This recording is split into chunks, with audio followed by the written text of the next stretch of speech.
welcome to the Impostor Syndrome Files. I'm Kim Menninger, and I am so grateful that you are here.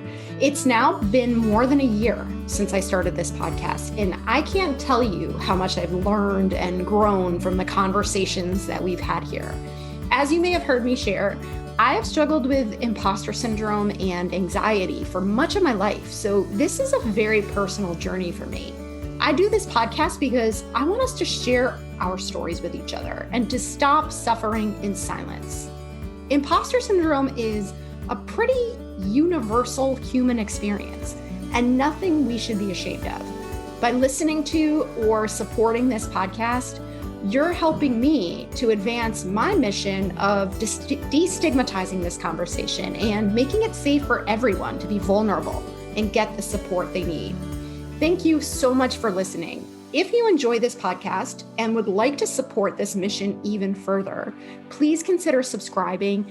And if you feel inclined to leave a 5-star review, this really does help raise the visibility of the podcast so that others can find us. And please consider sharing with your friends. Lastly, if you have a story you'd like to share, connect with me anytime. I would be happy to interview you. Thanks again for being here.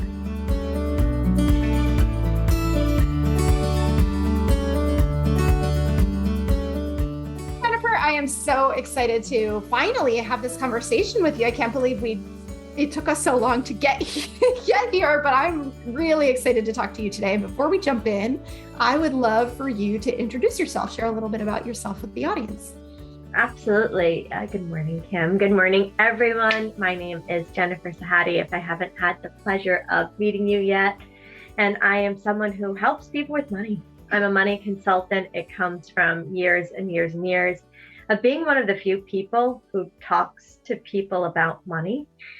And when you do that, when you have all of those hard and difficult conversations again and again and again, you make all these amazing observations. And I'm really excited to share them with the world and to help everyone be a little bit more confident and a little bit happier with their money and their financial futures. That is one of the things that I love about you is how you make the conversation feel so much more comfortable. And I think that as you and I have talked about in the past, money is a trigger for self-doubt. And, we're talking about imposter syndrome here, right? So all kinds of confidence issues, money brings that up in us. And you always do such a good job of making it feel like this is just what we should be talking about. And there's no reason to feel insecure about it. But why do you think money is such a difficult conversation for women in particular? Yeah, I think it was one of the big three for a long time. The big three things you do not talk about. You do not talk about politics. You do not talk about religion. You do not talk about money. These are just the three things that you just don't talk about. And I've heard that all my life. And then as an adult, you look around and you realize, I think three of the biggest roots of our problems in society are money, politics, and religion. And the fact that we didn't talk about them, I think, exacerbated that. So I feel that's given us liberty to flip the script, right? And actually finally talk about these things because we see where not talking about them has gotten us. Why not try and see what happens when we do talk about them? That's a really good point. Obviously, it's not working to avoid these topics, right?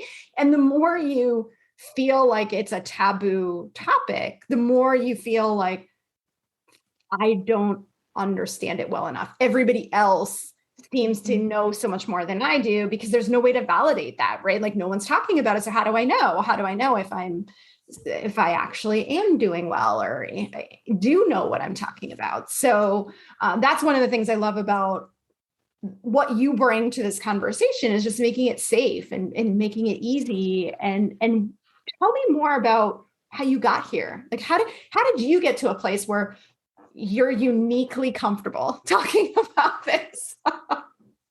I think, like in some ways I grew up this way, right? Like I was the kid who played store instead of house. And I rented Barbie dolls to my sister. I think truly being an adult and like coming into your own is when you recognize all of your weirdness and you realize that gives you a unique value proposition in the market, right? Like everyone has something they can bring to the world, right? Like some people love bugs. That's important, right? I don't. I love talking about money. It's just always been interesting to me. And it just seems important. Money is useful. I never like turned into an obsession, but it just was always there. So when I started working in finance, it was just a natural fit. And I went into the retirement world. It was my job to help people sign up for the 401k. That was it. My job was to help people sign up, maybe increase their contributions to their 401k, maybe answer some questions about retirement withdrawals, but that was it. And I found when I went in, people would be excited to learn about retirement. At least when they were with me, they were excited to learn about retirement. But a lot of people earnestly said, like, I wish I could. I just really don't have the money to save for my future. I don't even have emergency savings. And for me, I'm just one of those overachievers, right? When I say, okay, we're going to find your top 3 things to do, you're going to get a list of 5 or 10, right? Like I always feel like, what more can I bring? So when I met all these people who said, I want to care about retirement, i.e., I want to care about my future, but I can't because I'm so stuck in the present and my current costs or my past debts that I can't move forward. I'm anchored in the past. Like that really spoke to me. Like I really wanted to help people. Like when someone looks at you earnestly and says, I really wish I could, I just can't. You're like, you can, let me help you, right? Like that's just the natural response. And so in the companies I worked for, I always tried to like push the envelope. Like, hey, can we talk a little bit more about budgeting? Can we talk a little bit more about emergency savings? Can we talk a little bit more about saving strategies? Can we focus a little bit more on women? Can we focus a little bit more on ESL, people who have English as a second language and are intimidated by not just money and a new country and culture, but also about different products. Like 401ks don't exist outside of the US. They just don't, not in that exact form.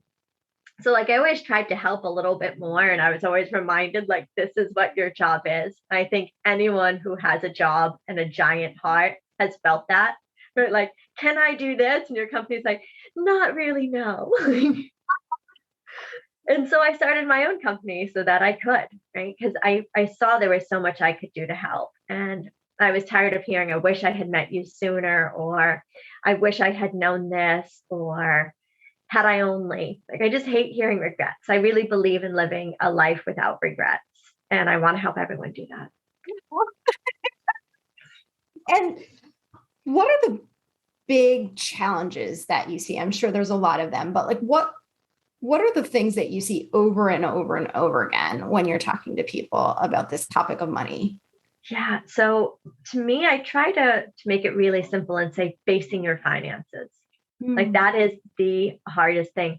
Facing anything that you feel insecure about, anything you feel nervous about, anything you don't feel incredibly confident about. And your finances are a really tricky one because frankly, like in this society, in this world, how could you feel confident about your money and your knowledge? No one was formally taught it. We live in a world of smoke and mirrors where things are on Instagram and things are on Facebook and things are on the news about these influencers, and everyone is trying to show their best life. And a lot of it's not real. Like a lot of it. Like when people talk to me, they know they have an opportunity to get help. And like suddenly it's like, here's all the garbage. Don't tell anyone. And I never use names, but I do tell everyone, right? So I'm like, oh, like I was speaking with someone the other day, like gender neutral everything, no age, no gender, like no name. Like I was speaking with someone the other day and they said they were so nervous about the stock market, they put all their money in Bitcoin. You're like, like that's really honest. Like you are so nervous about the stock market because you're aware of those risks and those are more known, that you feel more comfortable in a cryptocurrency where there is not as much known because there isn't as much history. Arguably, there is more risk there, but maybe people don't see that because they're not having that conversation. And the people who are talking about cryptos are always highlighting the downsides of the market, Whereas the people in the market don't even know to start highlighting the downsides of crypto, right? Like it's just fascinating. Or you hear, a relationship has broken up and only one person in the relationship managed the finances. Sometimes it's the woman, sometimes it's the man, but always it's one. Like it's pretty rare to come across like relationships where people talk about money together. You're like, well, you plan your weekend together, right? Like, like why wouldn't you mention it? But there are these dynamics where we feel like we're the only one who doesn't know, when really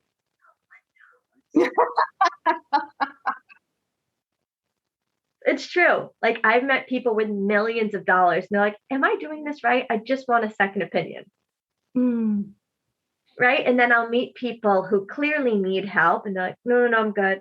They're like, no, you're not, sweetie. Come here. Like, let me help you. Like, there's no one who's got it all figured out. Like, we're all on this earth to help each other. The worst comes to worst, I'm just going to say, you're doing great. I can't help you anymore. It's happened a very few times, but it's pretty rare. Generally speaking, we could all help from having a second set of eyes, a second opinion, especially from someone who honestly cares and is a fiduciary and will look out for you in your best interest, which is the other reason it's hard to talk about, because most people who work in finance are salespeople. Just like everyone who wants to buy a house or a car needs to talk to a salesperson, unfortunately. Yeah, I think that's a really good point too, is that we feel like we may not have the right skills or, we don't know enough, but we don't necessarily trust the resources that we think have the right information. And so it puts us in a bind, right? It's like, who do we trust? Who do we go to? It's a fair concern, but amazingly, we have really good frameworks that we don't realize are transferable, right? So I know a lot of women turn into your group. So I'm going to talk about cooking because all the women I know cook and many of the men too. But I think this is a good analogy that will help people. If you want to cook something new, you don't know how to make it. And whatever you make, you're going to end up having to eat. So there's like that little bit of trepidation, but every day we often try new recipes. So what do? Well, you look at a couple different recipes. You look for the commonalities. You look for what's different. You see what's the staple and then what's preference. And then you try to customize, right? You can do the same thing if you wanted to work with a financial advisor or a coach. You can look at a couple people, see what they're doing, see how they differ, and then sample, right? You're not forced to stay with anything or anyone forever. That's a good point too. And I think that's something that many of us feel like when we engage a resource or we take advantage of, even take a job, it feels like you're making this lifetime commitment, right? It feels so high stakes.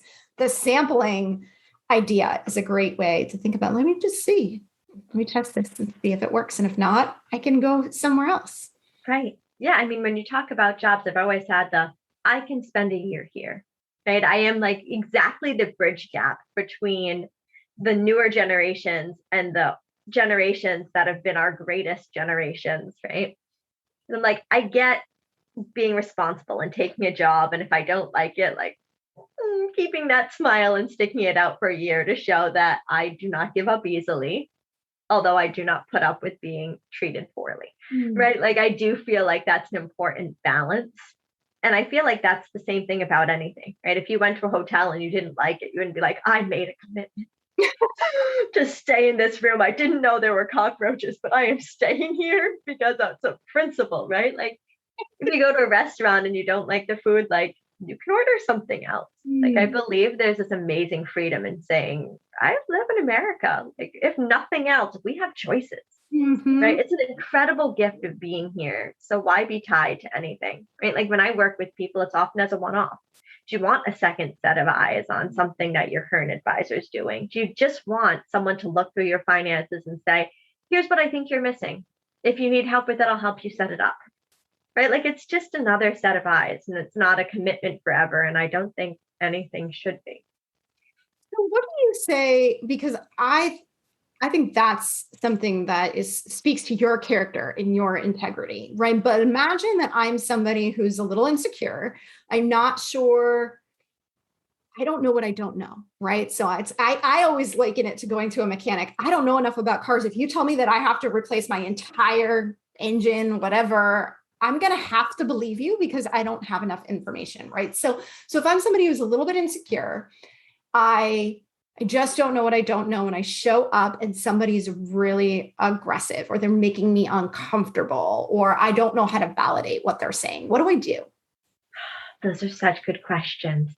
So for me, one of the signs, a red flag, is if someone is aggressive, right? Like you go into the gym, like you have to sign up today, otherwise this deal will disappear. And you're like, this gym has been here for 10 years. I'm pretty sure if I walk in tomorrow, it's going to be okay, right? Like I think there's this mantra of just like, I can choose to stay or leave. Like I'm in the power position here, right? Like I get to choose. And if I don't feel comfortable, like I can leave. Like it's an amazing power and it's one we all have. And I think it's one we forget we have, right? So like always just remembering you're in charge. And like, I don't know what the opposite of a red flag is, but a good sign would be if you walked away from a session with any coach, with any expert, and you learned something. Right. So oftentimes you go into a car dealership and they're like, push, push, push, or you go to buy a dress or you go to buy a house and they're like, push, push, push. And they're not actually helping you be a more informed consumer. To me, like that's the red flag versus the opportunity. If someone's like, this house is really interesting for these reasons, but here are some of the downsides. These are some things that will exist in any house, right? Like I would look for someone who's giving me tools to make decisions as opposed to giving me opinions because I have my own. I don't need theirs. Exactly. I think this speaks to the sampling piece too, right? Because if you're going to somebody for the first time, you don't know what that experience feels like. And if there's any part of you that feels uncomfortable, if there's any part of you that feels like I'm being pressured here in a way that I'm not okay with, then try other people. There's no obligation to make any decisions in that moment. And then you can get a sense of, is this a personality trait or is this part of the process, right? Like while you're, and then asking questions of other people too. Hey, do you have a financial advisor? Did they do this with you? Or do you have a coach? Like, what does it look like in that relationship? Yeah, exactly. So oftentimes I'll tell people you have to try at least 3. I say 3 to 5 to get a sampling, right? Just to know what's out there and come up with 3 to 5 different ways to find that source, right? So one could be a referral from a friend. One could be like top rating on Google. One could be, I'm going to look to see who has been in business the longest, right? Like whatever it is, like find 3 different methods. I can't tell you how many times someone says, oh, well, my dad uses this person. Like, do you and your dad shop in the same store? Like, do you and your dad want the same things? Are you in the same place in life? Like, just because your parents use them doesn't mean that it's the right mix for you. Or I often hear there's a lot of affinity situations. So like someone from my church, a former police officer, a former firefighter.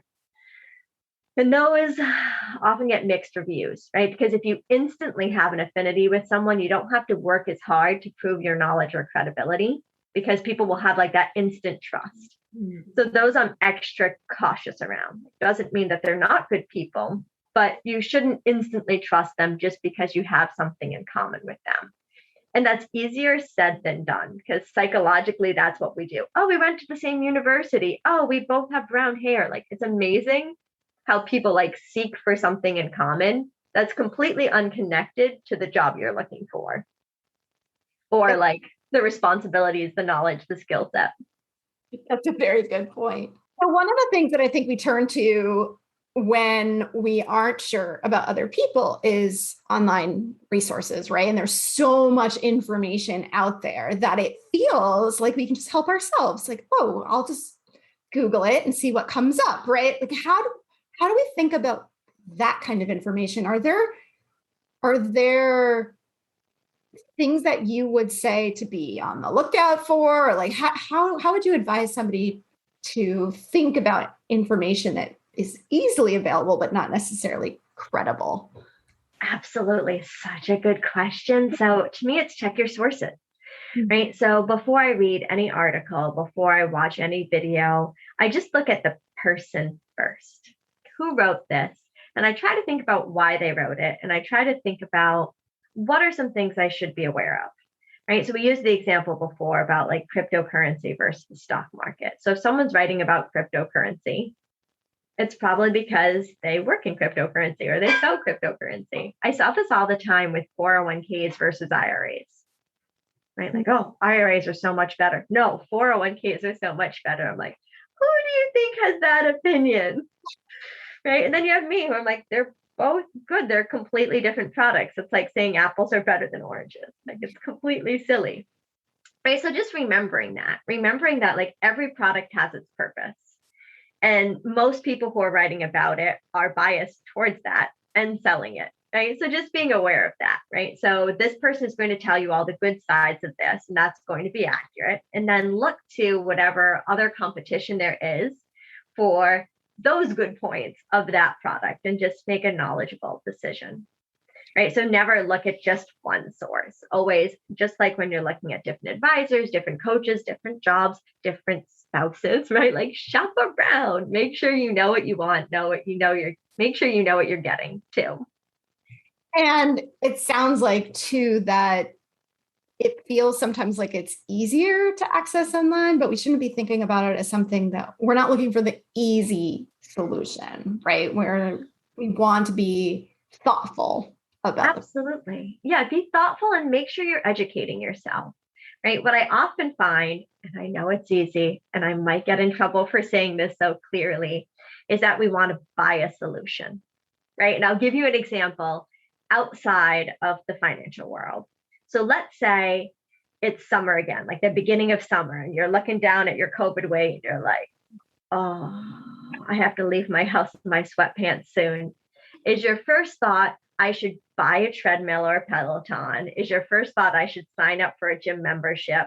Or is your first thought, let's try to do 20 jumping jacks right now? I have never met anyone who's like, let's do some jumping jacks. Everyone's like, well, if I buy some workout clothes, if I sign up for this membership, if I spend money, then I'll have to do it. All you've done is spend money. And then you've also set yourself up for failure. You're like, I used a valuable resource. I thought about it. What happened? It's me. I'm the bad one. I'm awful. And you're like, no, it's society that tells you that like, you can buy the solution. We know the effort's the hard part. Spending is the easy part. Just spend. That will take care of everything. It's like the same as saying like, oh, I've been a terrible spouse for the last month.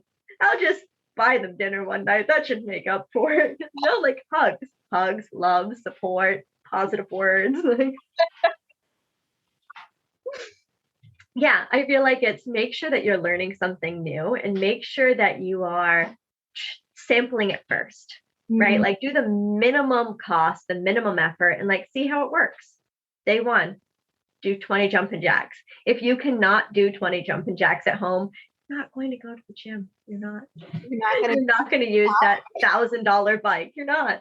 Right? Like if you can't do a single sit-up right now, today, like I assure you, your issue is finding time and energy and effort and making a habit out of it. It's not that you haven't spent enough on it yet. It's a perfect example.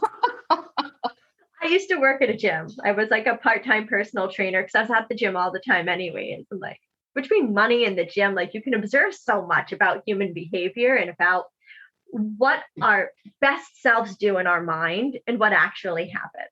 And there's this great book by Professor Dan O'Reilly. He's brilliant, called Predictably Irrational.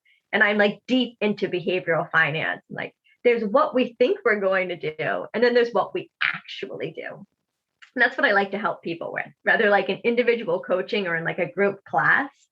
The way I teach is all like deeply set up through an education and a knowledge of the fact that you're human, and that's a good thing. It's okay. It's okay to be human. It's okay to take baby steps. It's okay to not have all the answers now. It's okay to want to just pay someone for a solution and to find out that isn't going to be the best approach. That's a great point too. I think we become so critical. And then that scares us away from solving the problem we intended to solve in the first place, right? Absolutely. And we beat ourselves up on the way too. So not only haven't we achieved our goal, but then we tarnish our really precious and valuable self-confidence, right? So it's all about little wins. There's great books on micro habits. That's a great suggestion. Because really what you want is a lifestyle change. Yeah. Yeah. And it's not going to happen overnight. It's not going to be, there is no, and I've learned from experience. If I find a magic pill or a magic solution, I promise I will share it with all of you. But also, I kind of love the fact that there isn't, because the magic solution is you. You can have whatever you want as soon as with 100% of your energy and your passion and your intelligence and your cleverness, you're like, this is what I want. This is important to me. Like the second you make that statement, that's what's going to make a difference. Yeah. Yeah. You're absolutely right. And I think it's trusting ourselves to be able to do it too, right? Because I think that we may say, I know what I want, but right, here's all the reasons why it's never going to happen or why I can't do it. And so that self-trust is really important to the process. Absolutely. I have one more question for you. We talked about the fact that in relationships, it's usually one person driving the finances, right? If I'm not the one driving the finances, do you have suggestions on conversation starters, on things I could be thinking about to even out the balance of responsibilities a little bit there? Absolutely. So have you ever asked your spouse for their opinion on something? That's all you're doing. Like you're already doing it. Again, you have the framework. You just have to apply it to something new. Right. So bringing that in, like, how do you choose where to go to, like, where to get groceries? Like, what comes into your decision making? Right. Like, what accounts have we selected for retirement? Why did we select them? How often do you check them? Can I join you next time you're looking at it? Would you mind explaining it to me? I'll make your favorite snack, or like afterwards we can go for a walk, or whatever you know is a reward they'll enjoy. Like just finding little inroads and taking every single one, not being like, oh, well, I asked them, I'm done. Right. But like one of the things I love about relationships is that you get this inside view to another mind fully. Right. Like even with our friends, with our family, we can be guarded, right? Like we don't share our whole lives, we don't share our whole selves, but in relationships, like you share so much of yourself. Like, you know, whether or not your spouse is the person who doesn't put the cap on the toothpaste. Like, you know that. No one else knows that about them. Like, we know each other in all these delightfully little intimate ways. Why should there be any secrets? Like, why should this be tough? Right? Like, when my husband and I were first dating, we had this fun conversation about what value is, because I use the terms cheap and expensive intertwined with value. And he said, oh, do you want to just grab something at McDonald's? And I was like, no, it's too expensive. It's like, I've seen you buy a $50 steak. Like, what do you mean by that? And I love him for asking that question, right? Like, I love friends who ask those questions because, like, I see an inconsistency. So I must be missing something, right? But yes, you are. Because to me, paying $5 for something I don't want is not the same value as paying $50 for something I do want. Right? So being like really aware about values and what your intentions are, right? And like a more realistic example, I'm working with this lovely couple. They are amazing. And they're like, every month we're going to put $100 towards our daughter's college education. She's just a young child, but we want her to have a better financial future than we did. They're using a 529 plan, great tax strategies. They also have some debt. And in debt, they're paying $100 in interest every month. And I said, maintaining debt is as important to you as taking care of your daughter. Like, you want this debt as much as you want your daughter to have a good education. They have an equal numerical value to you. And they were like, right? Like when you look at things a different way and you're like, I spent $100 for this and for this, like it's one of those fun ways that we can actually use math to our advantage. Those are not equally valuable to me. Why do I do this? Right. And then like digging back in and saying like, well, how does this spending come up? And like, how do I avoid this? And is there a pattern that I can break? That's like the fun work. It's not just, pay someone to fix your investments, right? Because investments are like, I know this from the retirement world, investments and retirement are like one small part of financial decision making and living a life where you feel in control and confident and happy, right? Like that's what it's really about. It's not like, what is my mutual fund returning? Like, you shouldn't care about that. I don't care about that. Really. Like, I had a great year last year, but also I'm happy, right? Like, I feel like I'm in alignment with my values. I feel like each decision I make is important to me. Like, we don't waste any food in our house. That probably saves me $200 a year. My investments do much better than that, but like, that's core important to me that like, I don't waste things. I appreciate the value in things, right? Like living in alignment with your values will give you all of that confidence. That was a long-winded answer to like ask your spouse about their decisions. No, that's a perfect example of why I love what you bring to this conversation, because you make it about everyday, right? Like, I think that what's scary about it is it feels like, I don't know what a mutual fund is versus, right? Like, whatever people might tell themselves is, I don't know about investments, but you do know about your everyday life and the choices you're making and how that's making you feel, right? So that's just a perfect way to frame this conversation.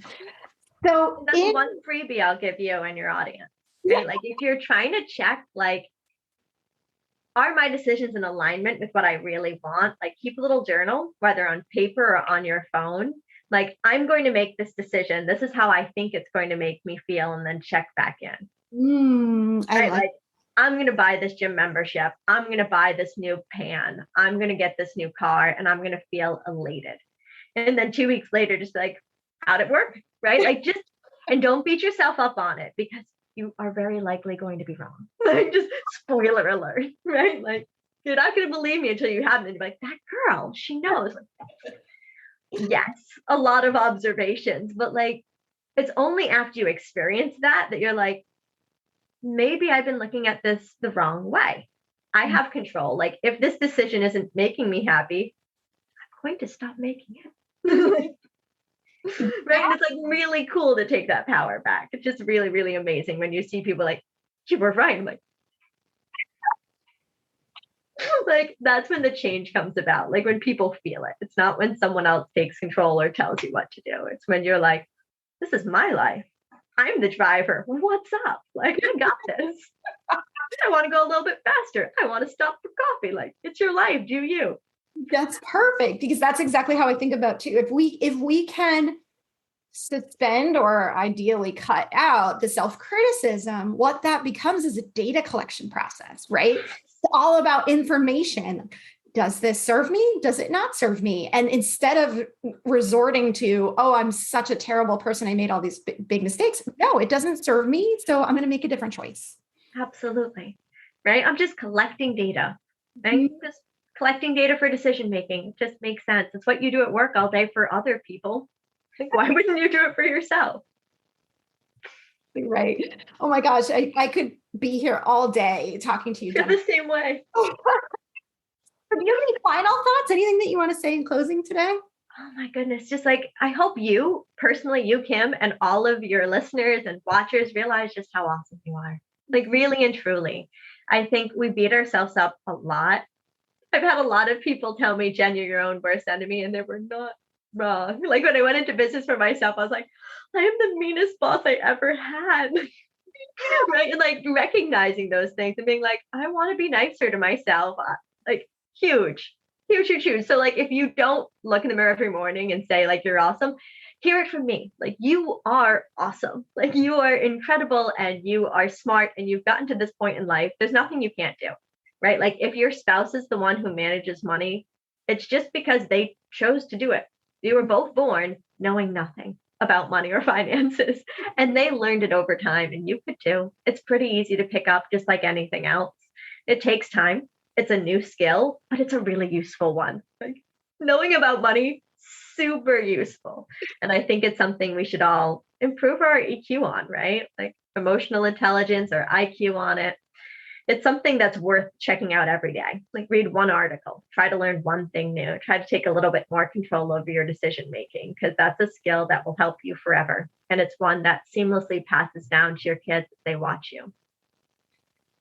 Wow, what a great place for us to stop this conversation today. And we will include information about you, Jennifer, in the show notes. So if anybody wants to follow up with you and continue the conversation individually, you can find that information in the show notes. So thank you so much. I always love our conversations, and I'm so excited to bring it to a bigger audience. Likewise. It's so fun talking to you, and to all of the people who listen to you. Kim is awesome. Thanks again for listening. If you'd like to stay connected, please join the Leading Women discussion group, which meets every Thursday at 12 p.m. Eastern. This is a place where women come together to discuss questions or challenges related to leadership development and career management. It's a great place to learn from, support, and connect with other women on similar journeys. In addition to the weekly calls, we also have a Facebook group and a Slack channel where we stay connected and support each other. Please join us there too. You can check out the show notes for the links. Before we wrap up, if you like this podcast, I would love to share another podcast with you that I know you will enjoy. Do you ever find yourself playing small? Do you want to take risks, but in the end, you end up taking the safe route? Does your inner critic keep you from reaching your full potential? As counterintuitive as it often feels, we don't become confident first and then take action. It's through our actions that we build our confidence. That's why one of the greatest ways to manage imposter syndrome is by taking brave and bold action. If you want inspiration and insights to help you to take action and to be brave at work, then my friend and colleague Jen Pastikas's Brave Women at Work podcast is for you. Jen and I met when we interviewed each other for our podcasts, and I knew instantly that Jen and I shared a similar worldview and a commitment to empowering women to be our best selves. On her podcast, Jen digs into common challenges such as perfectionism, boundary setting, and burnout, all to empower us to shift our mindsets and play bigger in the workplace. You can find the Brave Women at Work podcast on Apple Podcasts, Stitcher, and Spotify. Visit the show notes for the relevant links. Thanks again, and please stay in touch.